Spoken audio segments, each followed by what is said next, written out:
Yo, what up, Skeleton Crew? Lindsay and I have seen the first Mystery Science Theater 3000 of the new Netflix series. For a little backstory here, my remarkable wife gave me a Christmas present in whenever the year they were doing the Kickstarter. She donated, I think in my name or our names together, yeah.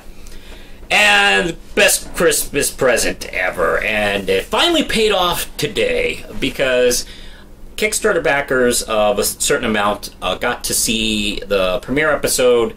They sent out the link to those backers, so we just got done watching the show about an hour or two ago.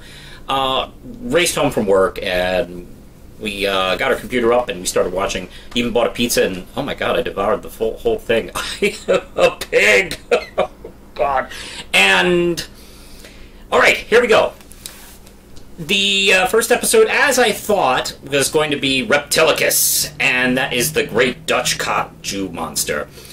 And actually, it's not too bad of a monster concept, where if they shoot him, his scales are fairly well armored, but if they are able to break pieces off of him, he grows into another new monster, which is kind of a neat threat. I mean, they can't really blow him apart because he might grow into an army of monsters. Well, an army of puppets, really. I mean, he's not much better than the giant claw. Maybe a little less doofy looking. He does spit a lot of Nickelodeon green slime, which I don't know. Jonah Ray brings up a point that I don't know if it like kills people or just makes a scene change. And I should cut to speaking of cutting. Let's talk about the whole thing. The show actually gives us a little. For the first time ever, we get to see kind of the backstory. You know, usually the backstory of the show is told in the opening theme song. It certainly was during Joel's time. We did get to see a little bit of that with Mike because he was involved with the transition. But yeah, we actually get to see him trapped by Kinga Forrester and TV's son of the TV's Frank. He's actually named Max. Thank God I don't have to call him that. I was just going to call him Frank if that was the thing, but it's so funny. He introduces himself with that long name that I always, frankly, always messed up. And Kinga tells him, "No one calls you that, Max!" And Max is a good kind of like good name. If he's supposed to be Frank's son, that's a good kind of, you know, simple, good, you know, classic name. Also works really well with Push the Button Max.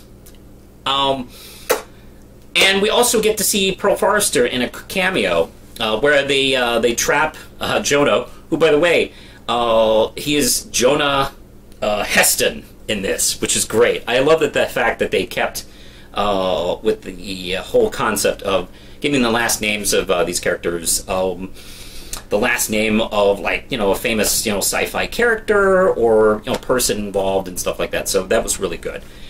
And the movie, it's a good classic kind of Mst3k kind of piece where it's good enough to, you know, be technically a movie, but, you know, cheesy enough to make fun of. The acting is there anyway.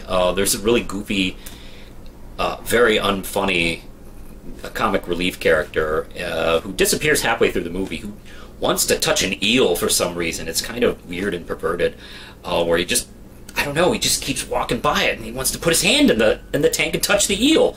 They have some humor of that, and we of course not just have Jonah Ray, but we also have new Crow and Tom Servo in this one, and they're played by new actors, new comedians. Let's see, Baron Vaughn is the new Tom Servo, and Hampton Youst, I think it is. I'm sure to be corrected on that, playing Crow. And first impressions, first off, Hampton's Crow is really spot on. It almost sounds like a halfway point between Trace's Crow and Bill's Crow. It may be leaning a little closer to Bill's Crow, but definitely feels like Crow, which is really nice. And let's see, Baron's Servo reminds me, surprisingly, a little more like J. Elvis Weinstein's Servo. I mean, has definitely that vibe to it, almost kind of circling back, frankly. And it is, let's see, it wasn't as jarring as Crow's, because Crow's really does feel, the new Crow does feel a lot like the previous Crows. I have to kind of like get used to like the new Servo voice. I got so accustomed to Kevin's voice forever. But it definitely feels like there is a lot of room for him to build into this new version of Servo, which is kind of fun. And the robots look great. Crow's arms look really good. And he moves them. This is great. I love, you know, they don't have to like move all the time. But seeing them move every once in a while is kind of a kick. And Servo, it will be floating more. He mostly floats in the theater. I love that little line about that. And the new Gypsy is nice. They, the idea is that Jonah's been caught on the Satellite of Love, which apparently was rebuilt from the last episode of the original series. And he has done some modifications, which, hey, it's his new home. It's his right to, you know, make some modifications. And he kind of tweaked Gypsy, and, you know, she now, like, comes in from the ceiling, which is kind of a cool effect, actually, and makes her a little bit more mobile. I understand from behind the scenes of the show, that was always, like, a problem with the character, was she was just so big. She was just hard to work with. And, you know, the original actors who did Gypsy had to get, like, this drum major set up and rigged so they won't hurt their backs. So, you know, it probably wasn't the most comfortable thing to do. So this new setup is going to be a lot easier to kind of maybe see a little more Gypsy. And the idea is that her memory has been, like, built up. You know, technology obviously has improved over, like, geez, not that long ago, but since '99. So one of the old jokes about about Gypsy was that she sounded kind of stupid, and because, you know, her brain was just working overtime to take care of all the higher functions of the ship, so she could just basically get out, oh, hey, it's good. But now that her system's been improved, she now actually sounds like a female person, which is great. And I forgot the name of... I didn't bother looking up the name of the comedian playing Gypsy. But she sounds pretty good, and I'm looking forward to seeing more Gypsy in this, too. And of course, Cambot is just, oh, you know, perfect. The tunnel sequence. The tunnel sequence is fantastic. That's one of the things I always look forward to Mystery Science Theater when it goes through kind of a new edition. Like when it got the Mike years, and then we went to Sci-Fi Channel, now on Netflix. I love the new tunnel sequence. It looks gorgeous. It looks like rooms that are separating on the way to the theater. It looks really good. It looks like there's like a laundry room and like some kind of there's a little hammock that swings down. Yeah, there's a hammock that swings down. There, it looks like some kind of workshop or something like that. Oh, it looks great. Very nice work. And that's one of the things I really like about the look of this new Mystery Science Theater, is that I knew they wouldn't, like, lose themselves and go too far in advance in the special effects. One of the charms of the show is it looks like it was put together by hand, and there's a lot of visual gags that are, you know, meant, you know, like old school kind of like visual gags and stuff like that. You know, no CG, you know, no super effects, and it's 20 some years later, so those have to be improved, and there's a little more money, so it looks a little bit better, but no way did they lose the charm. And they found, I think this is the right mix of improving the effects without going too far, losing sight of what the show used to look like, and I think it looks great. I love the fact that Forrester has, I think they're called the Skeleton Crew, and they look cool. I'm happy to see her have henchmen, which is nice. That's one of the things I missed about the Mole People once they eventually disappeared off the original show, was it was cool that Frank and Forrester had some henchmen to, you know, do some dirty work or play background guitar or whatever they needed them to do. So it's kind of cool to have that, and they look really, it's a really cool costume, actually. And if I also had maybe kind of a nitpick for the first episode, is we don't really get to spend too much time with the Mads on this one. But to be honest, we need to get the show set up.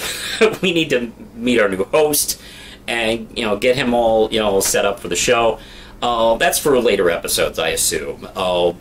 But you know, we don't even get an explanation why Pearl is even there. She pops up, and there's no real scene between her and the new Mads. So I hope we get to see maybe her appear more. I assume that she's working with her granddaughter, I guess, in the new setup on Moon 13, I think it's called. I love it. This show, this new version, I think, has updated properly, and the riffs remind me in the speed and repetition that they're putting out the jokes. Reminds me of Mike's kind of like pattern, because Joel had more of a laid-back kind of delivery on the riffs, and when Mike came in, they were a little bit more rapid fire, and this feels more like the Mike Nelson era on riffing. And they have a really good rapport between the three of them, among the three of them, which actually, that was Joel's idea, to ask Jonah to cast the robots, which was a great idea because he would obviously pick people he was comfortable working with, instead of like picking 3 people at random and hoping they would work. So that was a great idea, and they definitely have the chemistry right there. This reminds me a lot of maybe some of the first episodes on Comedy Central, and definitely the first couple episodes on the Sci-Fi Channel, where, yeah, everything, you know, is starting to feel right. It's not perfect 100% yet, but you know it's going to improve and just kind of work itself out and develop, and that's definitely what I got here. I really, you know, it was funny, when I was driving home to see the episode, I was beginning to feel like, oh no, what if I build myself up too much, and what if I Phantom Menace myself? Oh no, what the hell? I've been waiting so long, and that thankfully did not happen. Very, very relieved on that. I got the kind of episode I was hoping for, and I'm very much looking forward to the rest of this series. I will be doing individual reviews of each episode as the whole comes out. I'm not going to be able to watch all 14 episodes at once, but I'll be, you know, talking about a new episode every couple of days on this channel. I believe the premiere is the 14th. So, all right, after the 14th, I'll be doing the second episode and so on and so forth. I'll also probably be talking about these on Geekvolution at some point. Haven't decided how. I may maybe chat with Captain Logan about the whole season. Not decided yet, but I will be doing it individual on this channel because, hey, this is my thing. What did you guys think? Did you like it? I hope so. Let's talk about it below in the chat room. Not in the chat room, in the comments. The comments, yes. The comments below. I'm feeling pretty good, actually. Not too bad. How are you? I think that's it for now. Did you like it? You liked it, right? I did like it. Great. It got Lindsay approved. Quite a bit. Yes. Push the button, Lindsay.